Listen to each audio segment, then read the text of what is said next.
Rosa Saavedra esta oportunidade, esta enorme honra. E quando eu digo isto não é nenhum clichê, eu tenho mesmo uma enorme honra em vir à minha cidade natal, à cidade onde a minha alma habita, vir partilhar um bocadinho do que é a nossa missão, uma missão já com 22 anos, eu estou há 9 na Confiar, falar de práticas restaurativas, que é um instrumento valiosíssimo na reinserção social, mas não é o único instrumento possível. Se não for acompanhado de uma efetiva reinserção social, não conseguimos atingir os nossos objetivos. E vamos começar com a definição de reinserção social. Fala-se muito de reinserção social, mas temos que perceber o que é a reinserção social. E há uma definição muito simples. Os nossos utentes, que são reclusos, ex-reclusos e suas famílias, apresentam fatores de risco. E a reinserção social não é mais do que nós fazermos um diagnóstico das necessidades, percebermos quais são esses fatores de risco, que podem passar por ser falta de documentação, problemas de saúde, dívidas, problemas relacionados com a família, com relacionamentos familiares, não terem alojamento e por isso temos uma casa de saída, e depois termos a noção dos fatores de proteção face aos fatores de risco que estes utentes trazem. E esses fatores de proteção vamos buscá-los não só aos nossos técnicos, assistentes sociais, psicólogos, educadores sociais, etc., que temos na Confiar, mas também ao Conselho Local de Apoio Social, portanto à rede de apoio social da Câmara Municipal de Cascais, onde nós temos o Centro de Apoio Familiar. Portanto, no fundo, a reinserção social não é mais do que o equilíbrio entre os fatores de risco associados aos utentes e os fatores de proteção que nós incluímos nesta fórmula. Eu agora, se calhar, vou fazer uma breve apresentação que trazia aqui preparada para todos e agradeço imensíssimo a quantidade imensa de gente que está aqui a assistir a oportunidade que nos dão de apresentar a nossa missão. Muito bem.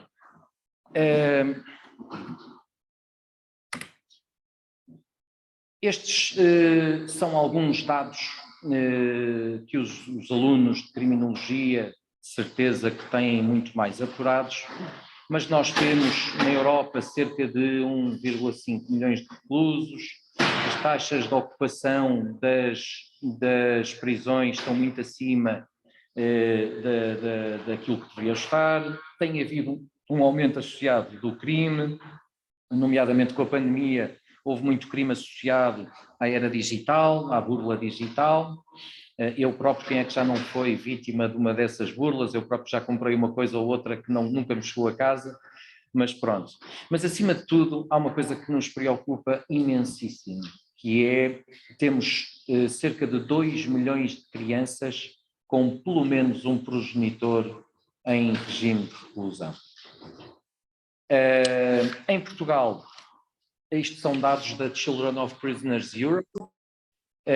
Em Portugal temos cerca de 11.412 reclusos, a taxa de ocupação agora baixou um pouco devido à lei do Covid, em que foram libertados cerca de 2.000 e tal reclusos, mas a taxa de ocupação nos estabelecimentos prisionais está acima da média, noutros está mais baixa, mas pronto.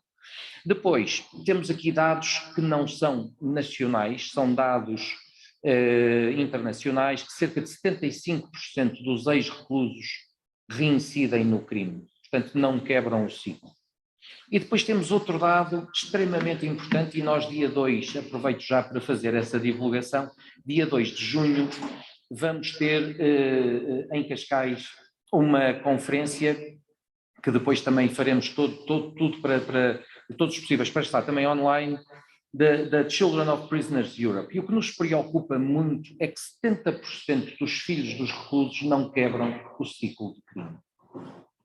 7 em cada 10 não quebram o ciclo de crime. Isto é é um futuro muito sombrio para os filhos que nascem. É muito curioso o claim de comunicação da Children of Prisoners Europe, que é uma organização de investigadores transeuropeia, é Not My Crime, Still My Sentence. Portanto, estas crianças nascem já com este estigma, com esta tatuagem para o resto da vida, pois têm o abandono escolar, têm vários problemas de discriminação, isolamento, etc., por um crime que não cometeram.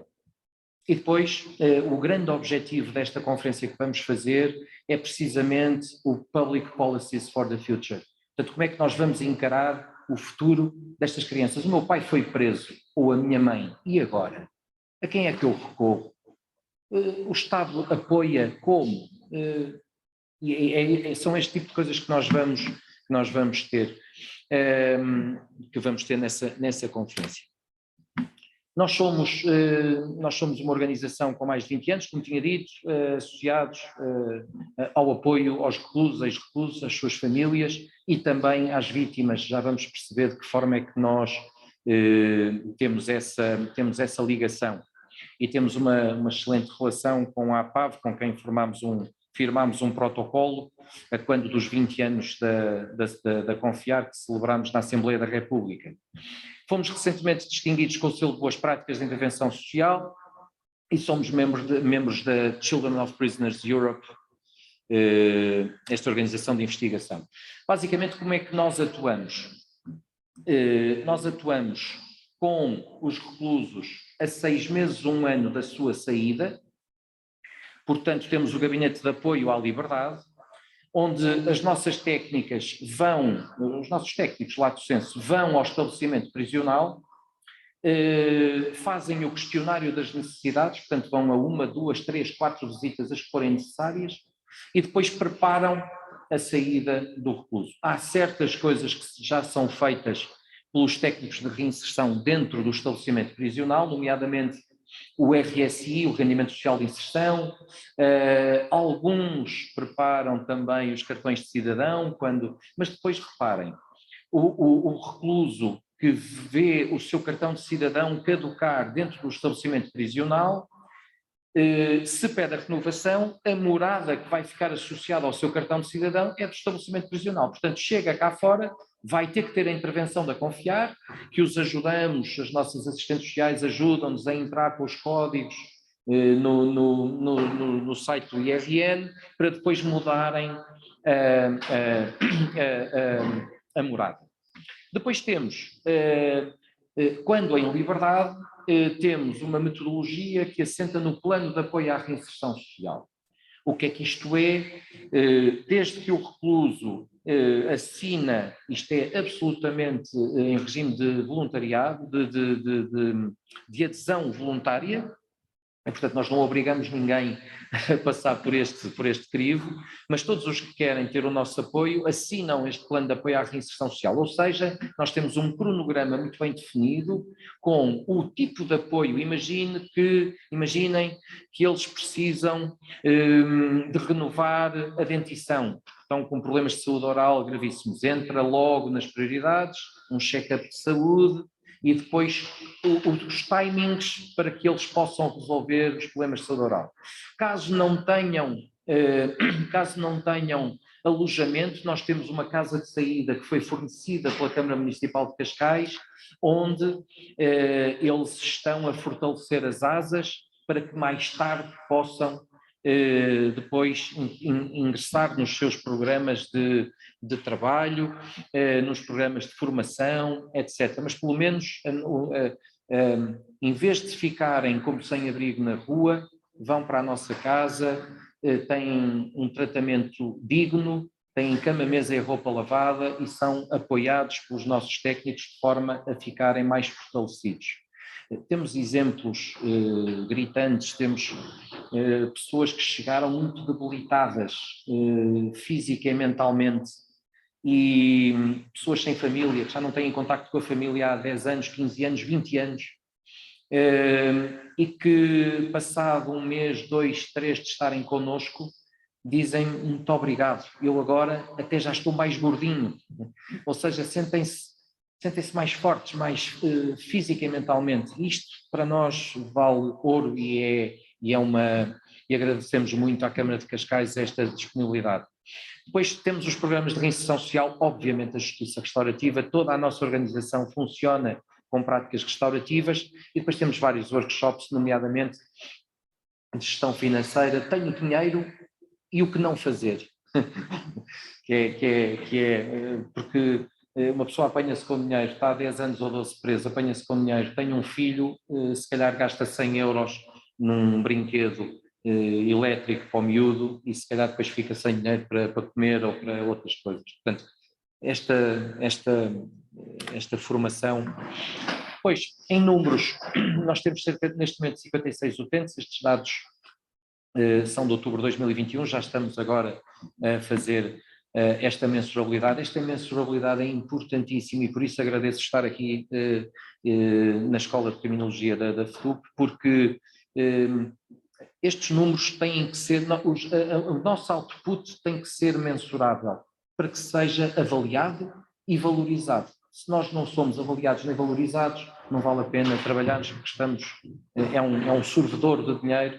E só para terem uma curiosidade, fizemos uma parceria com a nova School of Business and Economics em Carcavelos e os alunos finalistas de Gestão e Economia fizeram o apuramento dos nossos resultados e que por cada euro chegaram à conclusão que por cada euro investido na Confiar, nós devolvemos 4 euros de poupança direta para a comunidade e 9 de poupança indireta. Portanto, investir numa IPSS, investir na área social não é custo, tem que começar a ser visto como um investimento. E estava há bocado a falar com a sua professora Rosa Saavedra sobre esta coisa importantíssima de não mensurarmos só números e de percebermos o que é isto da segurança, da segurança, da harmonia, da paz social que temos quando não se cometem crimes, quando não há violência doméstica no nosso prédio vizinho ou no nosso inquilino vizinho, etc, etc.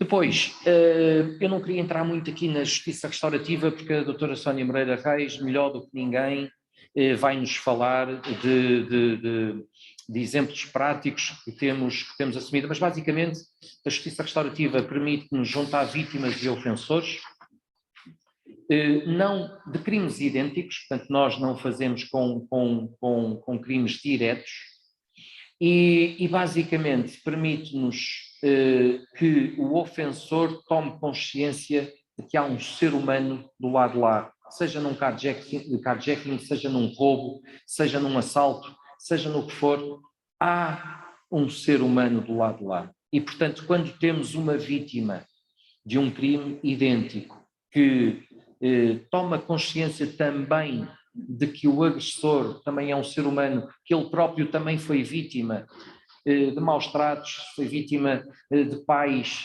em reclusão, gera-se uma harmonia e uma paz nos círculos com imenso potencial de crescimento social e de restauração da liberdade de cada ser humano. Aqui temos alguns protocolos com quem já estabelecemos, obviamente com a Direção-Geral da Reinserção dos Serviços Prisionais, com a Câmara de Cascais, pioneira que fizemos capital da Justiça Restaurativa, o ISTE, onde criámos o Observatório e Centro de Competências em Justiça Restaurativa, a APAV, com quem nos orgulhamos muito de ter também um protocolo, e com a nova School of Business and Economics. Estes são alguns dos protocolos que temos e esperamos, e fruto destas conversas que temos tido, em breve estarmos a firmar também aqui com a Escola de Criminologia do Porto. Bom, em termos de projetos da Confiar, neste momento, e também não me vou alongar muito, ganhámos o projeto Bairro Restaurativo do Alcoitão, um projeto que tem o apoio da Presidência do Conselho de Ministros e que basicamente pretende melhorar, quebrar barreiras entre as várias populações de um bairro social onde está inserida a nossa casa de saída, a nossa casa de transição, mas isso a doutora Sónia Moreira Reis vai nos dar conta a seguir. Eu penso que ainda estou bem no tempo. Depois, este programa tem várias atividades incluídas, Muay Thai. Aqui, do lado do canto esquerdo da vossa imagem, veem um círculo restaurativo, portanto, todos os moradores, todos não tínhamos espaço para isso, mas os moradores que têm alguma coisa para partilhar, a maior parte daqueles fogos pertence à Câmara de Cascais, portanto, chega lá um morador e diz que tem um problema com a telha, está a entrar água na casa dele, e tal, um problema gravíssimo. E depois tem ali à frente a pessoa da Câmara ou técnico que vai reportar e passado 2, 3 dias o problema está a ser resolvido. Damos também aulas e fruto deste projeto adquirimos estes computadores, são umas bombinhas, e damos aulas, damos apoio aos alunos, fizemos um protocolo com a Escola Profissional Val do Rio, temos 2 estagiários de multimédia connosco, a dar-lhes workshops de multimédia, de gaming, de várias coisas, mas também não me quero alongar muito mais para não retirar o protagonismo devido à doutora Sónia Reis. O projeto Pro Mudança foi um projeto vencedor do Prémio BPI La Caixa e que basicamente vem materializar e ajudar-nos a materializar aquilo que já é confiado. Portanto, no fundo, é a passagem à prática do plano de apoio à reinserção social, que nos permitiu este income financeiro, permitiu-nos ter mais capacidade de melhor fazer. Mas basicamente veio trazer-nos aquilo que nós já fazíamos. Os parceiros, a Junta de Freguesia de Alcabidez, que é a Junta onde temos um protocolo muito importante com o Instituto de Emprego e Formação Profissional, temos um protocolo também com a CPJ, que é o Centro Protocolado de Justiça. No fundo, o Centro Protocolado de Justiça é o IFP das prisões. E teve logo uma adesão imediata do board da CPJ, isto porque há problemas do género, o recluso está a fazer um curso de inclusão digital, imaginemos, ou de 3D, e entretanto aparece a liberdade, o processo de liberdade, e ele interrompe o curso. Ora, interrompe o curso, chega cá fora, vai ao IFP, o IFP diz, meu amigo, só temos esse curso em setembro e temos que ter 20 para preencher uma turma, se não preenchemos a turma, não há curso. Portanto, nós confiar, vamos estar aqui a fazer a ponte entre o meio prisional e a saída. E o nosso sonho para breve é termos nós próprios um centro de formação que possa ir buscar todos estes ex-reclusos e também os jovens dos centros educativos, para que depois não descamem, ou seja, numa perspectiva de prevenção de comportamentos de risco e desviantes. Temos também voluntariado, muitos alunos de Direito, de Psicologia, curiosamente agora estava a entrar na faculdade e ligou-me uma aluna finalista de Medicina Dentária, querem fazer um programa para cuidar da saúde oral dos nossos utentes. Nós agradecemos imenso. Então, é este tipo de voluntariado altamente especializado que nós precisamos neste momento, porque o voluntariado nas prisões é muito... tem especificidades e agora com a pandemia foi tudo bloqueado, portanto eu dava aulas de ética, deixei de poder aceder, mas pronto.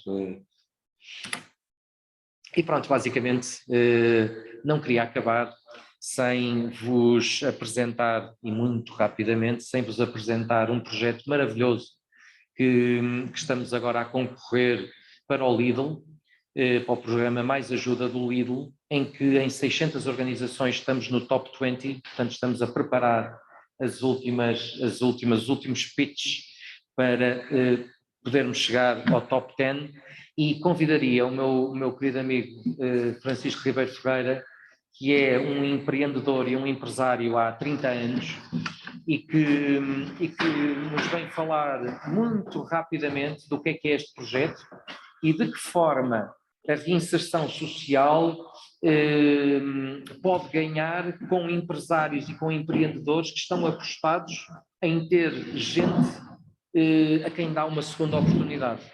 E, portanto, vou-me calar e vou passar a palavra ao Dr. Francisco Ribeiro Ferreira, meu querido amigo, falar-se um bocadinho do que é o projeto. Se não se importa, posso? Eu chego para trás. Sim. Em primeiro lugar, queria agradecer o facto desta oportunidade de estar aqui, no fundo, a discernir sobre uma iniciativa que, para mim, faz todo sentido. Como vocês viram pelos números, são francamente desanimadores. É uma travessia do deserto que requer uma enorme resiliência, uma enorme determinação e, eu diria, paixão. Para além da paixão, requer, sem dúvida, valências, e a justiça restaurativa, a criminologia, faz todo este estudo. Inclusive, aprendi que existe vitimologia. Sim, sim. Portanto, há todo um aprofundar técnico sobre as enormes dificuldades que nós, seres humanos, temos em lidar com os outros à nossa volta. E então, é certo, eu vou ser muito sucinto, mas aquilo que eu, enquanto empreendedor, aquilo que eu vejo e assisto aqui é é um projeto a longo prazo. Qualquer recuperação, seja dos nossos filhos que estejam com algum problema, numa relação, qualquer dificuldade implica eu dar-me de mim próprio e receber do outro, exige maturidade, maturidade afetiva, maturidade relacional, exige conhecimento, e quanto mais eu conhecer e quanto mais eu souber de mim, mais me poderei entregar. Pronto. E isto faz, no caso da reinserção social, e concretamente nos ex-reclusos e dos seus familiares, nós estamos a lidar com famílias disfuncionais. Falta-lhes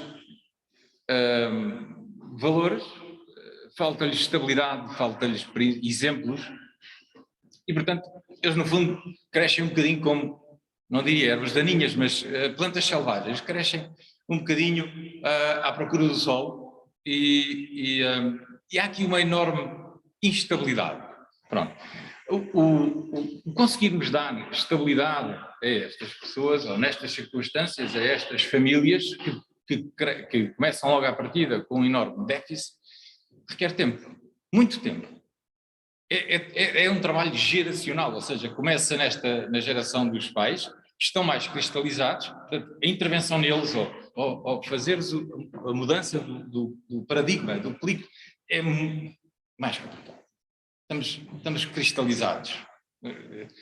Nas crianças é mais fácil.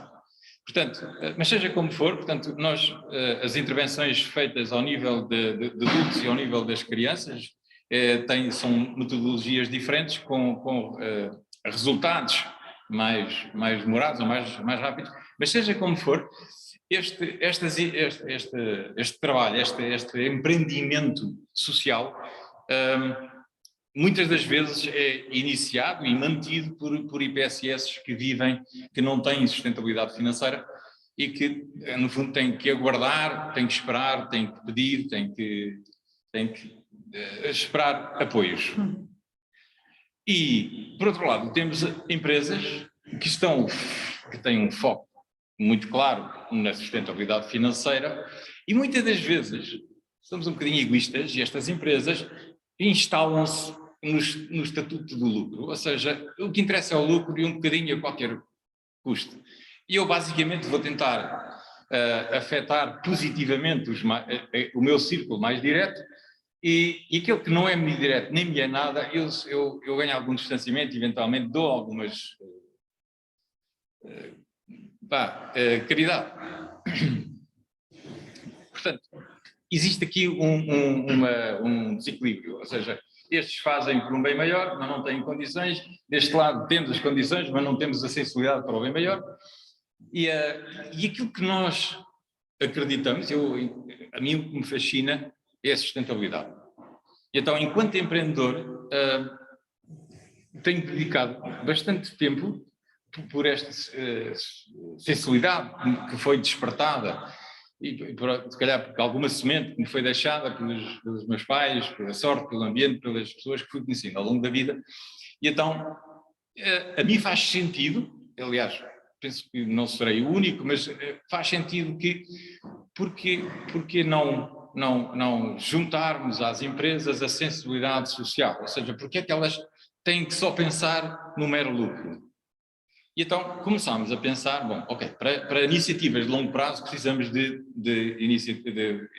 empresas ou negócios robustos. E neste momento o negócio que estamos a desenvolver e a promover é uma padaria. Padaria, como vocês sabem, é um negócio extremamente robusto, é um alimento universal, que hoje em dia, aliás, é rara a padaria que fecha por falta de clientes, quer dizer, eles têm que fazer um esforço significativo para fecharem. Pronto, aqui então agarramos neste ponto de partida, isto é por onde começamos. E o extraordinário da padaria é que a padaria o pão, como sabem, é feito da farinha. A farinha, por sua vez, não é digerível. A farinha foi desenhada pela natureza para gerar vida. É uma semente que foi desenhada, literalmente, ela está bloqueada, ela está encriptada, digamos assim, para poder passar o nosso sistema digestivo, o nosso, dos animais, e ir-se espalhar noutro sítio. E é assim que ela se propaga. Os cereais, as azeitonas, a fruta, é indiferente. Qualquer semente tem uma espécie de toxina à sua volta e os próprios nutrientes lá dentro que vão gerar vida estão desenhados para passar o nosso sistema digestivo.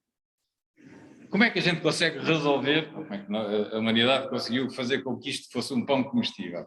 Pela fermentação. E a fermentação precisa do quê? Precisa de tempo. Assim como a reinserção social precisa do nosso tempo, da nossa dedicação, da nossa enorme paciência, porque nós vamos falhar, ou melhor dito, nós vamos falhar, eles também, e eles vão ser se calhar ainda mais ansiosos e irrequietos do que nós. Portanto, para tudo isto precisamos de tempo. No caso da fermentação, são as bactérias, as enzimas que pairam no ar, nós não as compramos, não as contratamos, não lhes pagamos absolutamente nada, a não ser criar condições. E criamos condições de, juntamos um bocadinho, moemos a farinha. Aqui basicamente são precisas duas coisas: massa-mãe por um lado, vamos esquecer o fermento de padeiro, que é a batota, ok? É batota porquê? Porque é encurtar o tempo, é um atalho, vai funcionar mais ou menos. Vamos experimentar com massa-mãe. Massa-mãe é farinha com água em que eu deixei que as bactérias, as enzimas começassem a decompor a estrutura molecular dos nutrientes em partículas mais pequenas, concretamente em partículas mais simples, e essas sim, eu já estou lançado, peço desculpa. Mas pronto, basicamente é isto, é negócios robustos para aguentar, para suportar projetos de longo prazo. Basicamente, esta empresa vai aproveitar ex-reclusos para a sua mão de obra e, portanto, está-se a fortalecer a si própria e está a fortalecer a sociedade. Portanto, isto é uma sustentabilidade, para além depois dos veículos elétricos, na entrega, na distribuição, na massa-mãe, de tudo isto, mas no fundo é uma...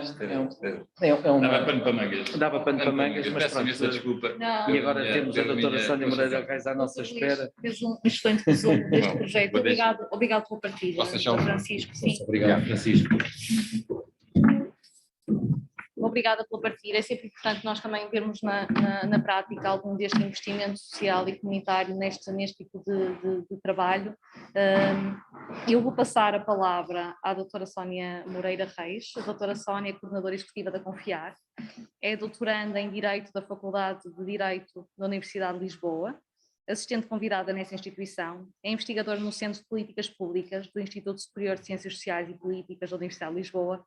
E eu vou acrescentar coisas que a professora Sónia não colocou, que ela é uma entusiasta da justiça restaurativa, não só naquilo que é a sua divulgação, mas aquilo que é o terreno também destas práticas, e portanto vou acrescentar à sua humildade na descrição tudo aquilo que são as suas mais-valias e os contributos para esta matéria e que claramente justifica a sua presença aqui hoje. Muito obrigada, professora Sónia. Vou passar-lhe a palavra. Muito obrigada. Conseguem ouvir-me bem? Perfeitamente. Muito obrigada, Sra. Professora Rosa Saavedra, pelas suas gentis palavras. É um privilégio estar convosco aqui hoje. É um privilégio que agradeço à Sra. Professora Rosa Saavedra porque o convite para estar convosco hoje aqui partiu da Sra. Professora, e agradeço também à Sra. Professora Rita Faria a amabilidade da organização desta conferência, e devo-vos dizer que para mim é uma subida honra ter o grande privilégio de estar numa conferência na Escola de Criminologia da Faculdade de Direito da Universidade do Porto, enfim, espero estar à altura do desafio e da introdução que recebi. O tema que eu vou fazer partilha de tela, posso? Bom, eu sei que a exposição já vai longa, portanto vou tentar ser sucinta na apresentação que vos vou fazer e cingida ao tema que me tinha sido proposto, a justiça restaurativa, os seus fundamentos e as suas práticas na perspectiva do funcionamento da Associação Confiar e do contributo que tenho tido o privilégio de dar ao funcionamento da Confiar e à promoção de uma cultura organizacional restaurativa que abrace também a execução de projetos no âmbito da justiça restaurativa. Bom, eu dividi a apresentação em duas partes, uma precisamente para trabalhar os fundamentos da justiça restaurativa e outra para partilhar convosco uma dimensão mais prática, mais executiva da justiça restaurativa a partir da experiência da Confiar. Então, relativamente à primeira parte e relativamente aos fundamentos da justiça restaurativa, deixem-me começar por vos contar uma história. Eu sei que terão proveniências diversas, mas em geral estarão um bocadinho sensibilizados para a área da justiça restaurativa, talvez para a área da mediação penal em particular. Então, deixem-me começar por vos contar uma história. Não posso ver todos, vejo aqui algumas janelinhas pretas, mas não consigo ver todas as pessoas, nem todas as pessoas que estão na sala. Portanto, parto do pressuposto que me conseguem acompanhar. Uma história que se passa em 1974, numa noite em que dois jovens, numa pequena cidade chamada Kitchener, no Ontário, no Canadá, praticam cerca de 22 crimes de furto, de dano e crimes afins. Isto, numa pequena comunidade, criou um alarme social tremendo. E quando aqueles jovens foram levados perante o juiz, o probation officer, Mark Yancey, que os acompanhou, propôs ao juiz que, em vez de julgar e condenar rapidamente aqueles dois jovens, que lhes fosse dada a oportunidade de o processo ser suspenso durante um mês e que durante esse mês estes dois jovens pudessem conhecer cada uma das suas vítimas, que pudessem reparar os danos, pudessem reparar pessoalmente os danos que tivessem produzido, ou no caso não poderem reparar pessoalmente os danos, que tivessem a oportunidade de proceder ao pagamento ou à compensação desses danos e, sobretudo, tivessem a oportunidade de conhecer cada uma das suas vítimas e de lhes pedir desculpa. Isso aconteceu. Passados 30 dias, estes dois jovens foram levados perante o juiz e o processo não avançou, eles não foram condenados. Esta foi, na verdade, a primeira experiência no âmbito da justiça restaurativa que deu lugar ao surgimento, na década de 70, no Canadá, do primeiro projeto restaurativo, o Victim Offender Reconciliation Project, que depois se replicou no Canadá e mais tarde nos Estados Unidos. Para a história fica a oportunidade que foi dada a estes dois jovens e que, no que respeita a Russ Kelly, um dos jovens envolvidos nesta história, correspondeu, na verdade, a um encontro restaurativo que lhe mudou a vida, porque ele agarrou com as duas mãos esta oportunidade que lhe foi dada e ele, sobretudo, teve a oportunidade de compreender as consequências que o seu crime teve no outro, No outro, isto é, em cada uma das mais de 20 vítimas dos crimes que tinha praticado em comparticipação, em coautoria até no caso. Russ Kelly acabou por se licenciar em 2004, casou-se e até à pandemia participava em inúmeros colóquios e conferências no Canadá e não só, explicando a sua perspectiva vivida do que é participar de um processo restaurativo. Dou-vos esta história introdutória, a título introdutório, para vos dizer que, na verdade, a justiça restaurativa, de que esta pequena história é um breve exemplo, tem, de facto, um conjunto de fundamentos vários, fundamentos dogmáticos, fundamentos históricos, fundamentos jurídicos e legislativos.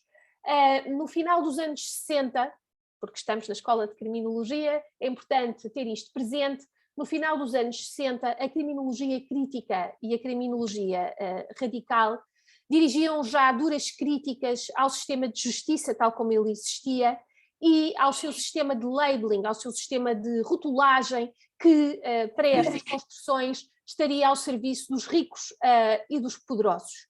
Por essa altura também, o movimento abolicionista, o primeiro movimento abolicionista, tenta gizar algumas propostas alternativas, mas as propostas que foram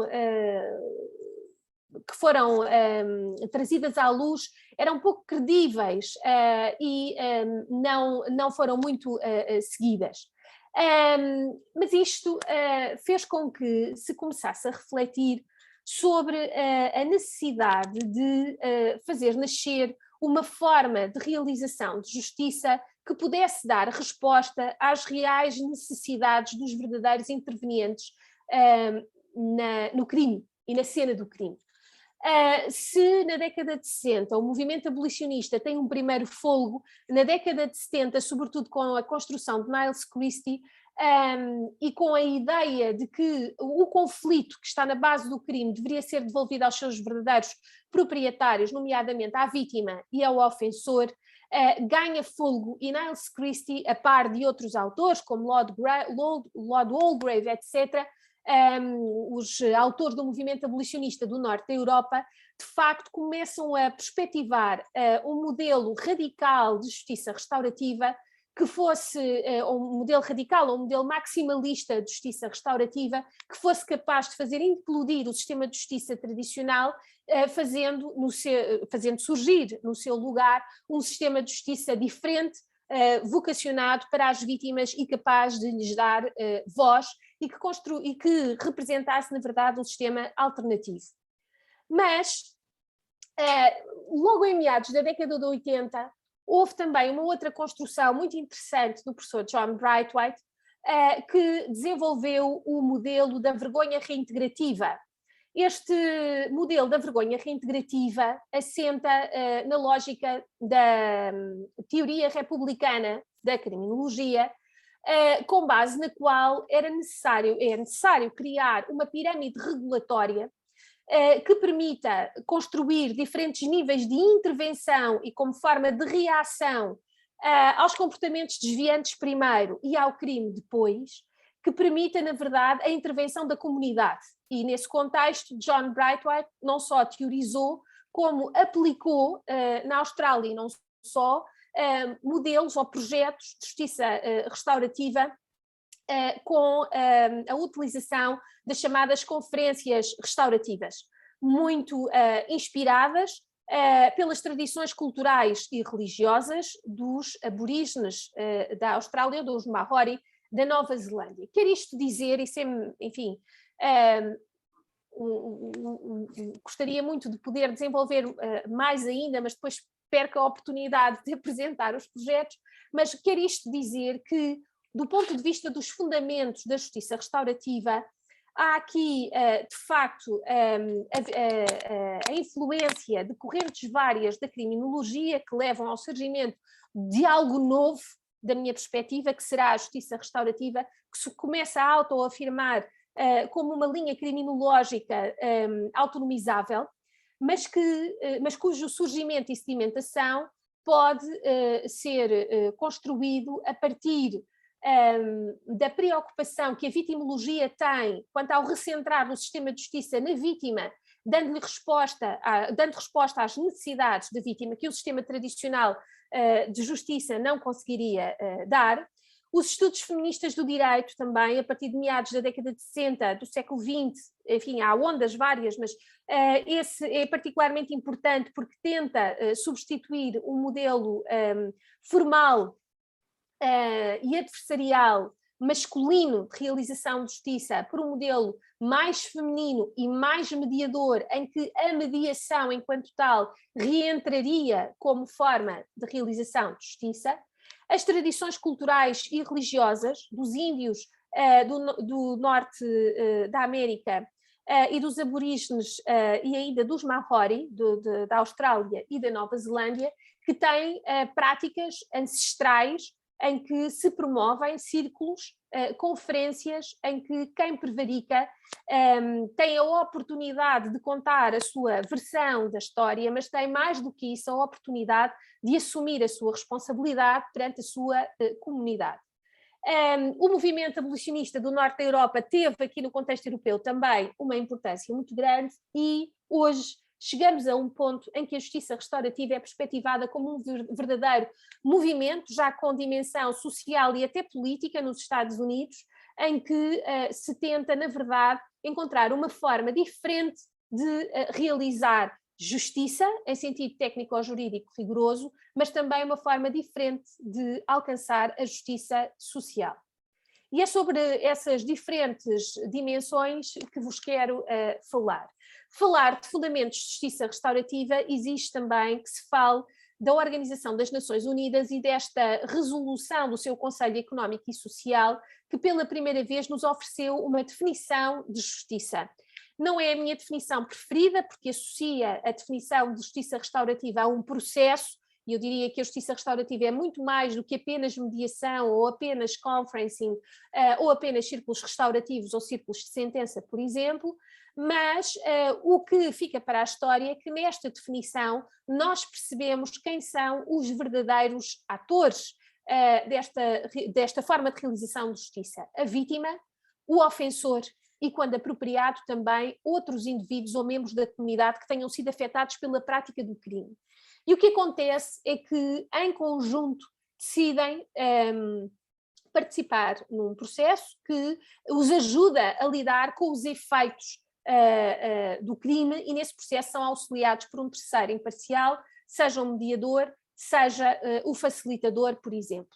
Há construções várias ou teorizações várias, noções várias, gosto particularmente desta de Christopher Marshall, em que, na verdade, se faz apelo não só a essa dimensão processual, mas também à segurança, que este encontro entre vítimas, ofensores e, eventualmente, representantes da comunidade, a dimensão de segurança e de dignidade que deve ser assegurado a todo esse processo. E também o enfoque que deve ser atribuído, por um lado, à assunção de responsabilidade por parte dos ofensores, que tomam o crime como seu e assumem a responsabilidade perante ele, e, sobretudo, perante a vítima, mas também a possibilidade que a vítima tem, depois de ter sido desbolhada a quando da prática do crime, a possibilidade que a vítima tem de readquirir, de retomar o poder que o ofensor lhe retirou. E é por isso que há alguns anos, eu já vi que há aqui algumas pessoas que já me ouviram, que já foram minhas alunas em algum contexto, mas é por isso que há alguns anos construí esta imagem que tenta oferecer aquilo que da minha perspectiva corresponde à visão holística da justiça restaurativa.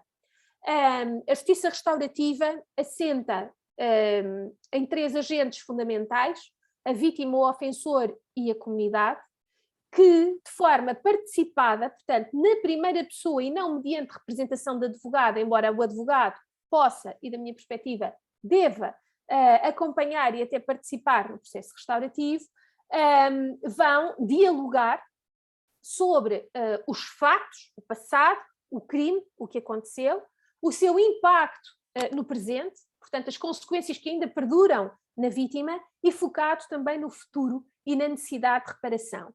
Portanto, este processo participado e assente no diálogo devolve o poder à vítima, a tal lógica de empowerment, não é? Eu tenho sempre dificuldade em traduzir isto para empoderamento, mas parece que é essa a tradução oficial que vai fazendo trilho, e isto gera naturalmente, portanto, a devolução do poder à vítima, que assume as rédeas da situação e tem, na verdade, durante o processo restaurativo bem conduzido a oportunidade de confrontar o ofensor com o que fez, como fez e por que fez.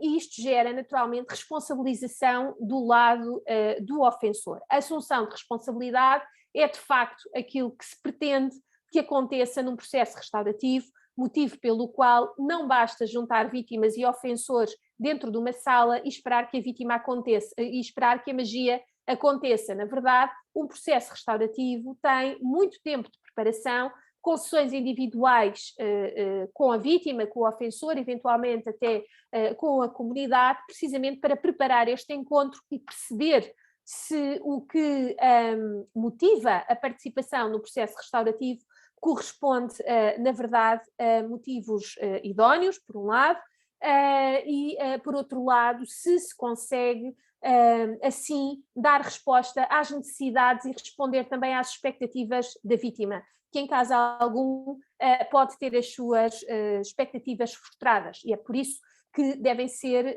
permita uma expressão coloquial, montadas barreiras de proteção às vítimas que vão participar em processos restaurativos. Bom, a assunção de responsabilidade, da minha perspectiva, impõe a necessidade de reparação por parte do ofensor, nem que seja simbólica.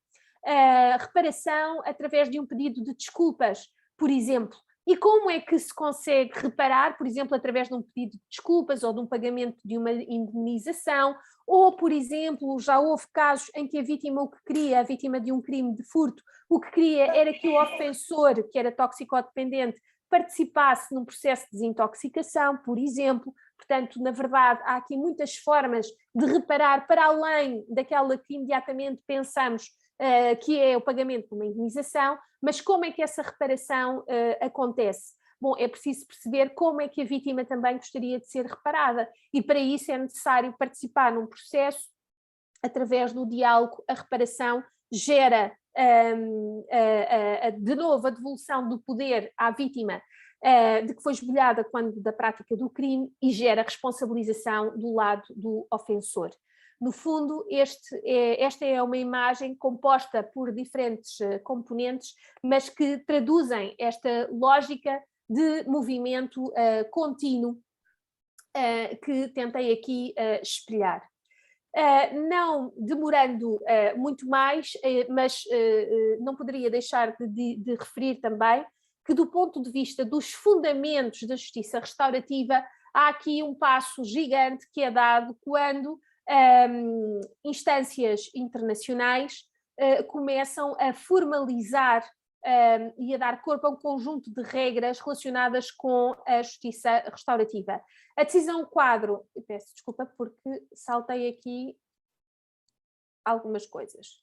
Agora sim, a Organização das Nações Unidas e aqueles princípios básicos das Nações Unidas sobre o uso de programas de justiça restaurativa em matéria penal de 2002 é talvez um instrumento primeiro e mais profundamente e profusamente conhecido, mas não nos podemos esquecer da Declaração de Doha de 2015, que insta à utilização de programas de justiça restaurativa na resolução de conflitos sociais e também de mecanismos de participação comunitária, e também a sua utilização em planos de reintegração social de reclusos.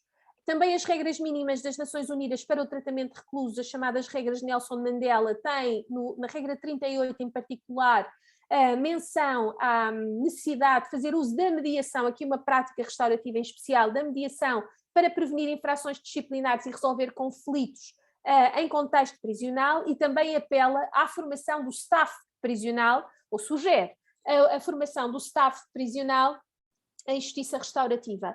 O Conselho da Europa tem recomendações muito importantes também em matéria de justiça restaurativa e especificamente em matéria de mediação, Se me permitem, eu chamaria em particular a atenção para a recomendação de 2018, de 3 de outubro, porque na verdade é uma recomendação que tem um lastro muito grande, porque sustenta a aplicação da justiça restaurativa em todas as fases do processo, incluindo na fase pós-sentença e para todos os tipos de crime.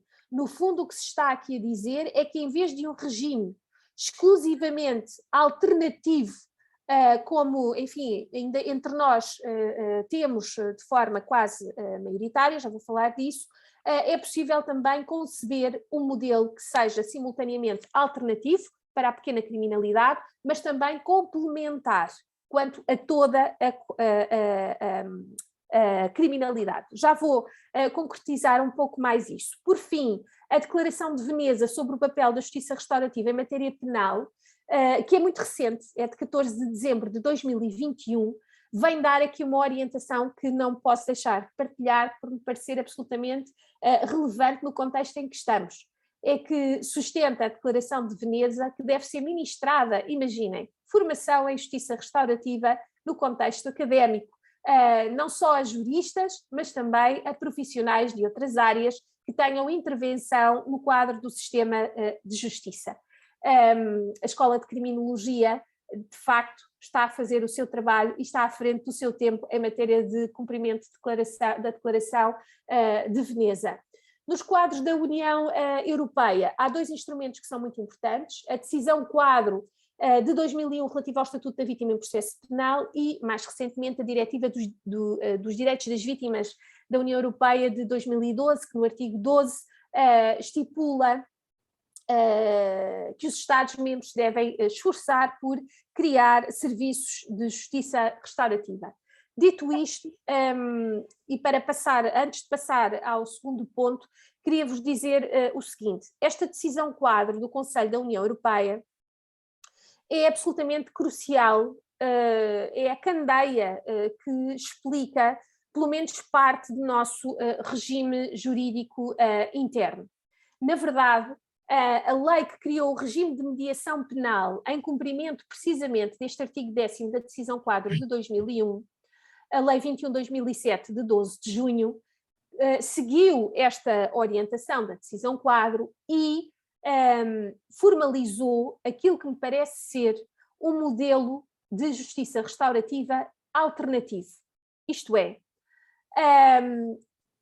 nos quadros da fase de inquérito, o Ministério Público pode optar por remeter o processo para mediação penal. Não, esta lei não faz nenhuma menção à justiça restaurativa, já vou explicar porquê, faz menção à mediação penal, que é uma das suas práticas. E quando o faz, da minha perspectiva, o que aí surge é um modelo essencialmente alternativo. Ou se segue para o processo restaurativo, ou permanecemos no processo judicial.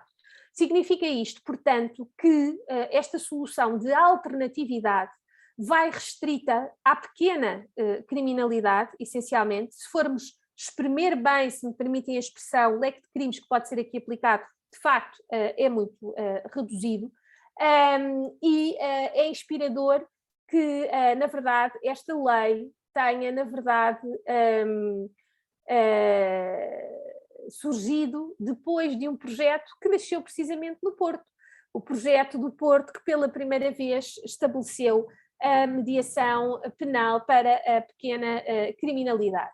Bom, muito rapidamente, para passar à segunda parte da apresentação, queria dizer-vos que, desculpem, que a justiça restaurativa tem enquadramento legal na fase pós-sentença, porque o artigo 47, número 2 do Código de Execução das Penas e Medidas de Segurança prevê a possibilidade de serem aplicados programas de justiça restaurativa em contexto prisional, nomeadamente com recurso à mediação, e a Lei Tutelar Educativa também prevê o princípio da mediação como princípio norteador do sistema tutelar educativo, embora, enfim, não exista verdadeiramente em funcionamento este sistema de mediação juvenil, na minha ótica, que seria o que nós teríamos aqui em causa. Eu peço desculpa, mas o meu PowerPoint está um pouco louco e está a tomar as rédeas da apresentação. Ele próprio está preocupado que não consiga ver Portugal ganhar no Porto daqui a pouco, e portanto está a precipitar-me rapidamente para o fim da apresentação. Bom, então o segundo ponto, as práticas da justiça restaurativa a partir do exemplo da Confiar em particular. As práticas restaurativas são de facto muitas. Eu diria que o conceito teórico, o conceito chapéu, é a justiça restaurativa, é a teoria de justiça que alberga diferentes práticas como estas que aqui vêem, nomeadamente os círculos restaurativos, a mediação vítima-ofensor, as conferências, por exemplo, são alguns destes exemplos. E numa linha contínua de tipologia destas práticas restaurativas, algumas serão totalmente restaurativas, na literatura entende-se que são, em geral, totalmente restaurativas as práticas restaurativas que envolvem a presença e a participação da comunidade, até práticas restaurativas parcialmente restaurativas, quando não tenham o total envolvimento da comunidade. Mas tendo esta ideia, este modelo tipológico presente, vejamos o que acontece em Portugal neste momento, a partir da experiência da Confiar. Nós podemos conceber a aplicação das práticas restaurativas como forma de reação ao crime e, portanto, ajusante do crime, como forma de reparar as relações humanas que foram afetadas pela prática do crime. Ou então podemos conceber as práticas restaurativas a montante do crime como forma de prevenção da criminalidade. Deixem-me que vos diga que, da minha perspectiva, a justiça restaurativa, enquanto teoria de justiça, verdadeiramente só opera a jusante do crime. Portanto, como forma de reação ao crime. E é aí, verdadeiramente, que faz sentido a utilização de práticas restaurativas no contexto da justiça, portanto, a realização de justiça em sentido técnico-jurídico rigoroso. E aí podemos aplicar, reparem, por exemplo, no contexto tutelar educativo, como forma de diversão processual, como acontece com a Lei 21 de 2007, a par do processo judicial, porque, da minha perspectiva, para além de o processo restaurativo, o processo de mediação penal, por exemplo, poder funcionar como uma solução alternativa para a pequena criminalidade, da minha perspectiva, nada obsta que mesmo no decurso de um processo judicial, quanto a criminalidade mais grave, como homicídios ou outros crimes, tenhamos também a possibilidade de realizar processos restaurativos, como a mediação, as conferências ou outros, e em que o resultado do processo restaurativo é ponderado caso a caso pelo juiz. Não é um modelo estranho. O parágrafo 46A do Strafgesetzbuch permite-o, por exemplo, e até, portanto, o juiz tem a faculdade, tem o poder de ponderar e de atribuir o que quiser, o valor que quiser ao resultado ou ao acordo de reparação que resulte de um processo restaurativo. Portanto, parece-me que nada obsta a uma solução complementar, desde que as salvaguardas, sobretudo para a vítima, estejam asseguradas e em que o dominus da decisão final seja naturalmente o juiz, não é com isto uma decisão heteroimposta, aquela de que vos estou a falar. Mas para além disso, enquanto forma de reação ao crime, as práticas restaurativas também podem ser aplicadas na fase pós-sentença, seja em contexto prisional, seja no âmbito da execução de pena em liberdade, por exemplo, a prestação de trabalho a favor da comunidade pode ser acompanhada da participação em processos restaurativos, seja até depois do cumprimento de pena. Vejamos um exemplo prático daquele que tem sido o trabalho da Confiar nos últimos anos. A Confiar participou num projeto internacional intitulado Building Bridges. Foi um projeto financiado pela União Europeia que contou com parceiros vários e que visou precisamente a realização de círculos restaurativos em contexto prisional e fora dele, com pessoas que já tivessem cumprido, nesse caso, a totalidade da pena. Em Portugal, em contexto prisional, esse círculo restaurativo decorreu no estabelecimento prisional do Linhó. Foram selecionados 4 pessoas condenadas pela prática de crimes que nunca tinham tido nenhuma participação em programas de justiça restaurativa, porque nesse estabelecimento prisional em concreto existe um programa de justiça restaurativa que, na verdade, não tem intervenção de vítimas, não é? E, portanto, tem uma dimensão restaurativa diminuta. É um chamado Victim Awareness Program, essencialmente. Mas, para além desses 4 participantes reclusos, foram também selecionadas, com o apoio da APAV na altura, 4 vítimas de crimes similares. Portanto, não eram as vítimas diretas, eram pessoas que também tinham sido vítimas de crimes da mesma natureza daqueles que tinham sido praticados pelos reclusos a cumprir pena. Estamos a falar concretamente do furto qualificado e da violência doméstica. Foram os crimes foram os crimes praticados e que envolviam as pessoas que participaram neste círculo restaurativo. Do ponto de vista da tipologia das práticas restaurativas, eu diria que este é um programa em que a vítima é substituída por um representante. Na verdade, não há aqui a participação da vítima direta, é um programa em que a vítima direta é substituída por um representante, aqui oriundo da sociedade, e que foi vítima de um crime similar.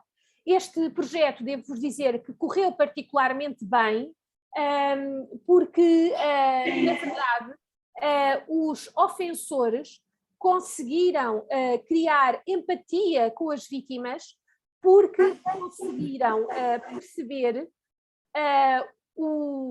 na sua vítima real, conseguiram projetar nestas vítimas aquilo que a sua vítima real teria sentido e as consequências que o seu crime poderia ter tido na sua vítima real. Por vezes, estes programas em que a vítima é substituída por um representante não correm muito bem, porque há uma grande decalagem entre o crime que foi praticado pelo ofensor, imaginem, furto simples, e o crime da vítima que está a participar no círculo restaurativo. Imaginem que tinha sido vítima de homicídio. E, portanto, não há qualquer projeção, não há qualquer identificação com aquela realidade e com aquelas consequências que a vítima está a descrever.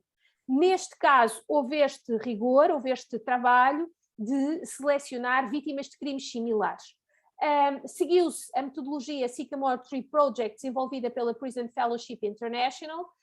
Normalmente, nesta metodologia, este encontro entre ofensores e vítimas de crimes similares precede ou é um encontro preparatório, dando depois lugar ao encontro com a vítima do crime real. Aqui não aconteceu, porque a metodologia implicava apenas e só este encontro. Em Portugal, este projeto foi aplicado em contexto prisional pela Confiar e fora do contexto prisional também. Isto é, a Confiar selecionou também 4 ex-reclusos que já tinham cumprido a pena e que já estavam em liberdade, e selecionou 4 vítimas também e realizou estes encontros restaurativos que tiveram lugar no Instituto Superior de Ciências Sociais e Políticas, que também é parceiro da Confiar. Devo-vos dizer que, quer num caso, quer no outro, houve um grande envolvimento por parte de todos, das vítimas e dos ofensores, e no final do círculo restaurativo que decorreu em ambiente prisional, que contou com a presença não só das vítimas e dos ofensores e dos facilitadores, mas cada vítima e cada ofensor pôde também convidar uma pessoa significativa para participar no círculo final, e até contou com a participação do Diretor-Geral de Reinserção e Serviços Prisionais da altura, o Dr. Rui Sá Gomes. Houve um momento em que cada um dos ofensores escreveu uma carta à sua vítima real. E aquilo que se notou foi que o processo restaurativo em que tinham participado, o processo restaurativo com as vítimas de crimes similares, tinha, na verdade, sido capaz de, por um lado, lhes fazer compreender quais eram as consequências que os seus atos produziam no outro, na vítima, teve a faculdade de promover a assunção de responsabilidade, no sentido de deixarem de pensar que, como a vítima não estava dentro do carro quando rebentaram o vidro para tirar um bem qualquer que estava dentro do carro, ou porque a parceira relativamente à qual o crime de violência doméstica tinha sido produzido ou praticado, na verdade já o tinha desculpado e já tinha até passado uma esponja sobre o assunto, isso não obnubilava a responsabilidade. E, portanto, a assunção de responsabilidade e, sobretudo, a interiorização do erro e a manifestação de arrependimento nas palavras que foram partilhadas nessa sessão, para mim, de facto, espelham aquele que deve ser o resultado de um processo restaurativo. Não estou com isto a dizer que este é um mundo cor-de-rosa e que é sempre assim, por acaso aqui aconteceu, não acontece sempre. Mas, da minha perspectiva, mais do que a vergonha reintegrativa, que é a lógica de Braithwaite, o que me parece que um processo restaurativo deve almejar é a assunção de responsabilidade e, por via disso, a manifestação de arrependimento, que é, afinal, um dos desideratos do sistema tradicional de justiça.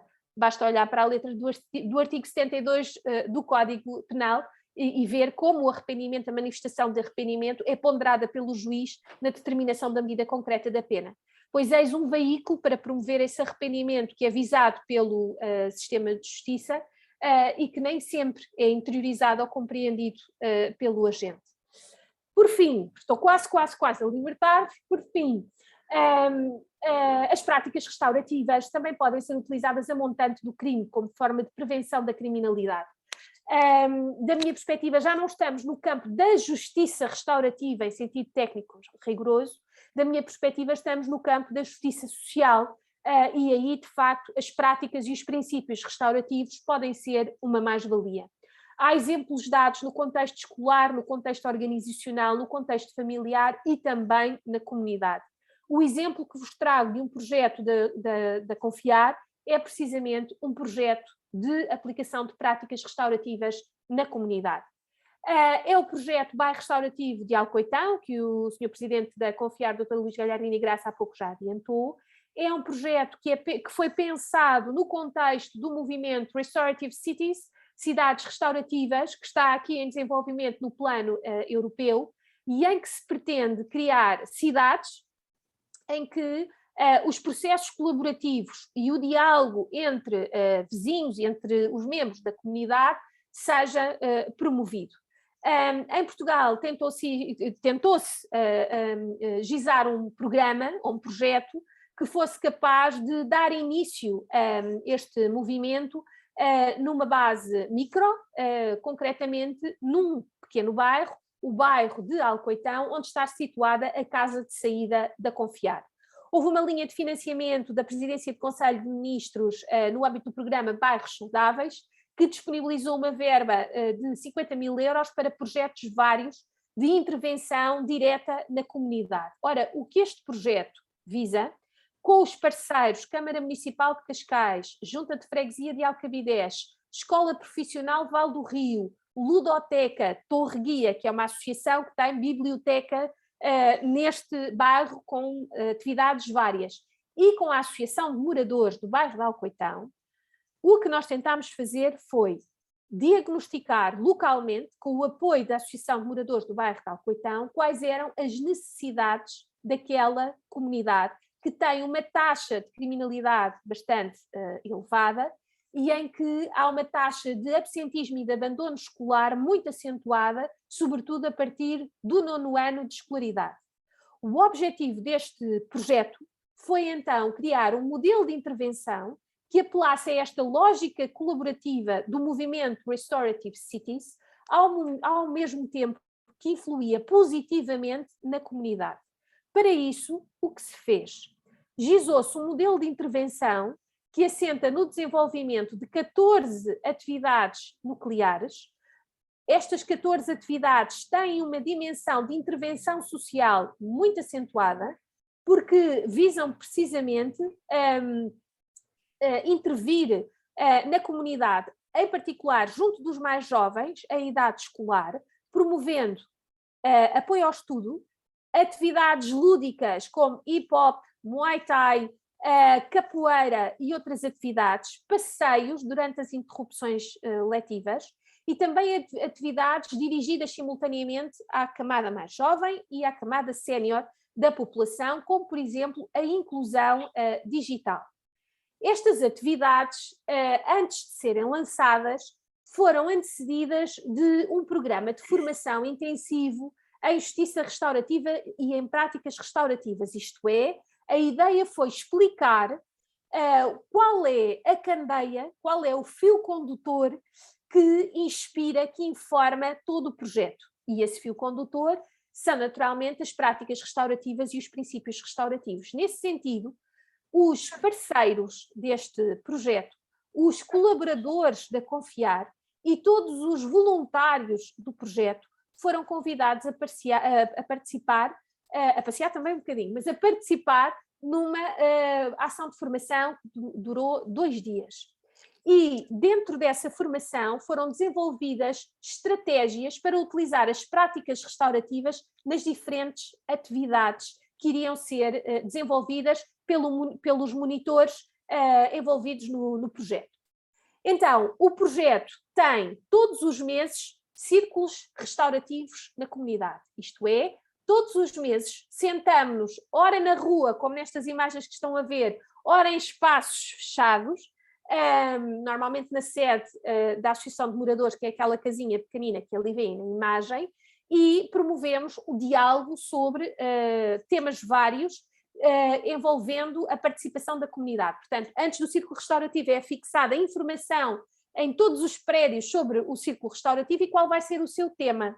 Já tivemos como tema a apresentação, por exemplo, da Escola Profissional de Val do Rio, já tivemos como tema a apresentação dos serviços que a Câmara Municipal de Cascais disponibiliza aos seus munícipes e já tivemos como tema, que é o momento alto que vocês veem aqui nesta imagem, já tivemos como tema o Natal, porque um dos círculos restaurativos calhou mesmo na véspera do Natal e, portanto, durante esse círculo restaurativo foi, na verdade, apresentada à comunidade. Vocês não conseguem ver, mas estão aqui mais de 50 pessoas no espaço onde estão aqui estas imagens em movimento, cumprindo as regras de segurança, com portas abertas, toda a gente com máscara, etc., mas foi o momento em que se fez a apresentação das diferentes atividades gratuitas que estão a envolver as crianças e os jovens do bairro.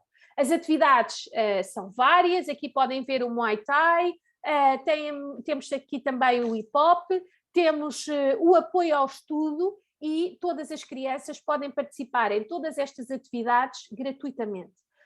Uma nota também para dizer que houve o cuidado na calendarização das diferentes atividades de garantir a não sobreposição, porque o grande objetivo é retirar estas crianças da rua, tentar que não estejam tão entregues à sua sorte e tentar ocupar de forma ora lúdica, ora orientada para o estudo, o seu tempo.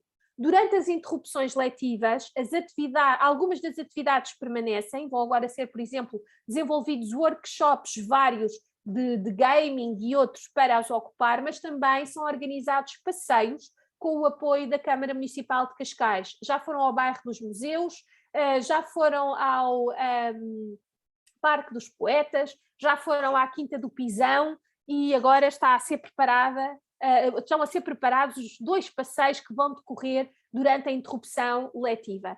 Daquilo que vos acabei de dizer de forma sumária, o que resulta é uma tipologia de intervenção restaurativa com intervenção social. Isto é, de entre os modelos vários de Restorative Cities, nós podemos nos quedar, por exemplo, por um movimento à semelhança, por um programa ou por um projeto à semelhança do que acontece em alguns países do norte da Europa, em que há apenas uma intervenção comunitária, isto é, promovem-se círculos restaurativos com uma certa cadência previamente fixada e as pessoas do bairro juntam-se nesse círculo restaurativo, discutem um qualquer tema e procuram em conjunto soluções. Também fazemos isto no projeto Bairro Restaurativo de Alcoitão. Por exemplo, havia o problema do telhado com infiltração, que já foi aqui mencionado, mas por outro lado, por exemplo, houve uma ideia da parte de um residente do bairro de criar um centro desportivo no bairro.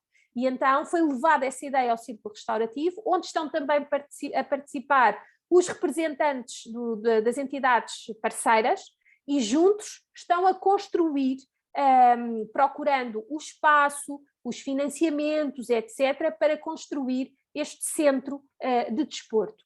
Da minha perspectiva, o que nós temos aqui é uma intervenção restaurativa, sim, mas com intervenção social, ou seja, tentou-se gizar aqui um conjunto de atividades que, na verdade, complementam, ou por outra, tentam colmatar as necessidades que a população residente no bairro sentia.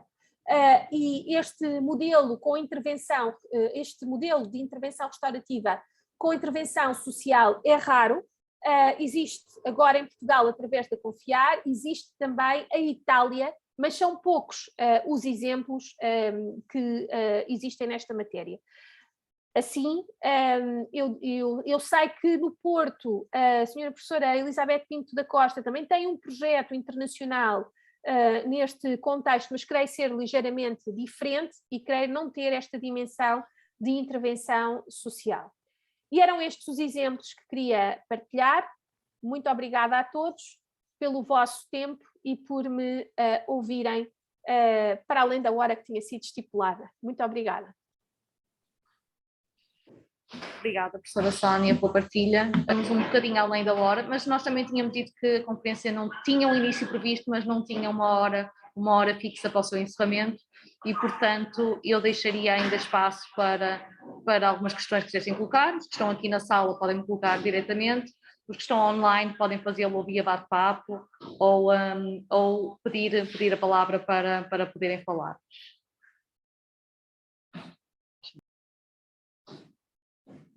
Enquanto todos ganham coragem, eu vou colocar uma questão, que é uma questão que normalmente é colocada frequentemente pelas minhas alunas e alunos, que é: se os dados que nós temos sobre a justiça restaurativa, sobre as experiências restaurativas, são, no geral, positivos, por que é que a sua disseminação e a sua implementação prática é ainda tão restrita?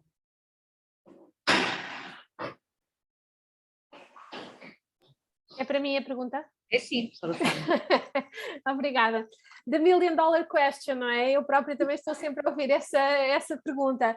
Pois eu acho que há aqui um conjunto de fatores que condiciona a difusão da justiça restaurativa. Em primeiro lugar, o modelo alternativo de justiça restaurativa que foi adotado pelo legislador português em 2007 e que nunca mais foi revisto. Notem que a Lei 21/2007 continua em modo projeto piloto e já passaram mais de 10 anos, não é? Mas é um modelo alternativo, o que faz com que o tipo de crime potencialmente abarcável seja muito reduzido. É o furto, porque só abarca os crimes de natureza particular ou os crimes de natureza semipública contra as pessoas ou contra o património, exceto os crimes contra a liberdade e contra a autodeterminação sexual e com moldura penal até 5 anos, quando a vítima tenha mais de 16 anos e quando não for aplicado nem o processo sumário nem o processo sumaríssimo. Por esta altura já estão cansados de me ouvir, mas garanto-vos que o leque que sobra é muito, muito reduzido. Esse é um problema. Outro problema, a falta de formação dirigida aos magistrados, em particular aos magistrados do Ministério Público, porque eles são, na verdade, o dominus. Só os magistrados do Ministério Público, por decisão legislativa, é que foram envolvidos no processo de mediação penal. O que, da minha perspectiva, primeiro, é inconstitucional, porque os acordos resultantes do sistema de mediação penal, na verdade, ainda têm uma dimensão de restrição de direitos, liberdades e garantias, que, à luz do acordo do Tribunal Constitucional Orientador de 787, implica a intervenção do juiz das liberdades, o que não ocorre. Da minha perspectiva, foi um erro não envolver os magistrados judiciais também no processo restaurativo, nomeadamente para efeitos da homologação. Eu compreendo a lógica que esteve aqui subjacente, que era a ideia de celeridade, e já que o Ministério Público homologa a desistência da queixa, por que não homologar também o resultado do acordo de mediação, mas de facto a prática está a demonstrar que esta solução precisa de ser revista. Depois problemas vários com, por exemplo, a aplicação informática que não comunicava com a aplicação informática do sistema de mediação penal que não comunicava com a aplicação informática utilizada pelos magistrados do Ministério Público, etc. Tantas dificuldades. A mim o que me parece é que nós temos de mudar o paradigma. Eu acho que o facto de se dizer este regime só serve para a pequena criminalidade, eu acho que é um problema mal colocado. Acho que é um problema mal colocado porque o regime alternativo, de facto, só deve operar para a pequena criminalidade, sob pena de frustrarmos as finalidades de prevenção geral, de proteção de bens jurídicos e, eventualmente, até de prevenção especial, mas, sobretudo, de prevenção geral de proteção de bens jurídicos. Mas, dito isto, creio que se concebermos um modelo em que para a outra criminalidade se gize uma lógica complementar, em que o resultado do processo de mediação seja analisado caso a caso pelo juiz, que tem assim, na verdade, ou continua a ter assim, na verdade, a margem de liberdade de decisão e a discricionariedade orientada de decisão, parece-me que não é impossível construir esse modelo. Mas também me parece, e com isto termino, que nós temos de mudar de paradigma também ainda numa outra dimensão. A orientação hoje já não é criar sistemas de mediação. A orientação, porque a mediação é uma das práticas, a mediação só implica a vítima e o ofensor em regra. E aquilo que a literatura e os projetos internacionais, os casos de estudo demonstram, é que processos restaurativos, em que para além da vítima e do ofensor participa a comunidade, têm um impacto muito maior e um lastro de efeitos muito maior nos participantes. E nessa medida parece-me que se deve mudar o paradigma, como já fizeram, por exemplo, os nossos vizinhos do País Basco, que já criaram serviços de justiça restaurativa. E dentro desses serviços de justiça restaurativa pode caber a mediação, o conferencing, no limite até círculos de sentença, não é? Tudo pode caber. Mas o princípio orientador deveria mudar e deveriam ser criados serviços de justiça restaurativa para todas as áreas, para o plano tutelar educativo, por exemplo, porque há variedíssimos estudos que demonstram que a participação em processos restaurativos no contexto tutelar educativo tem um efeito prolongado e, portanto, previne, não só promove a assunção de responsabilidade quanto ao ilícito ao facto típico ilícito que tenha sido produzido, praticado, mas também tem um efeito preventivo quanto a eventual reincidência. Também me parece que deveria ser o motor de funcionamento das prisões, mas isso é uma outra conferência, que seria um modelo restaurativo, um modelo prisional restaurativo.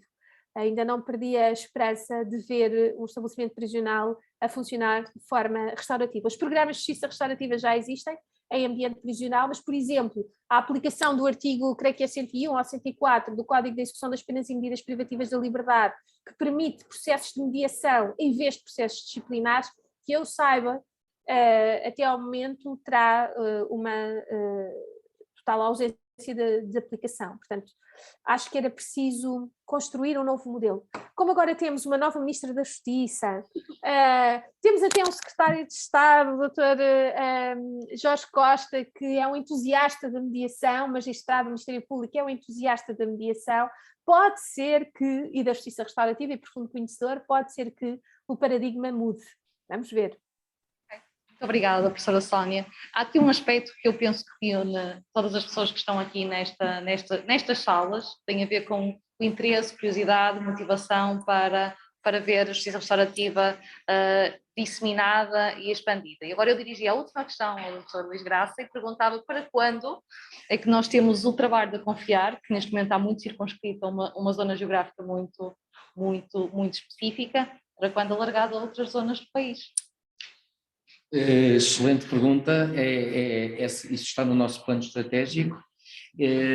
Já estamos em reuniões com a Câmara Municipal de Matosinhos e temos Santa Cruz do Bispo e Custóias, com muita gente para cuidar, e com a Câmara Municipal de Braga também já vamos em fase avançada de negociações, portanto esta parceria vai ser duradoura.